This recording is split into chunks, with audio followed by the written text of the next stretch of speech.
The answer to that question has been in plain sight for the last 2 or so weeks. UFC fans are all asking one question following Paddy the Baddy's brutal defeat to Justin Gaethje. Just who's he going to fight next?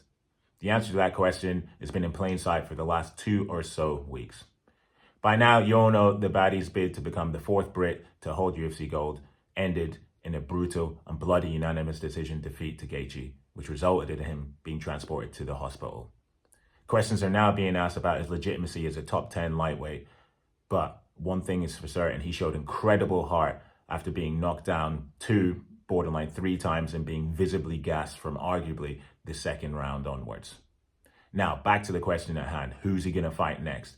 I mean, there's been a feud brewing with a man who's going to be fighting in UFC 325 this weekend for the best part of 2 weeks, thanks to some despicable and low comments from both men.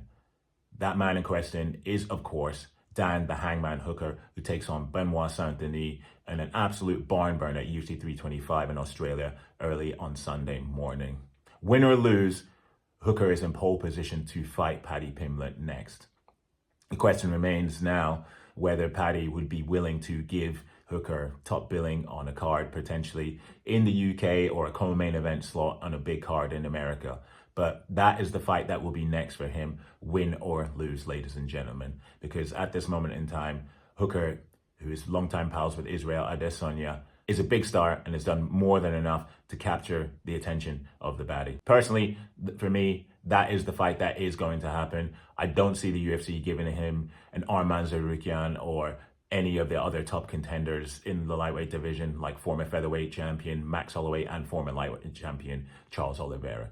So expect to see Paddy the Baddy facing off with Dan the Hangman Hooker later on this year.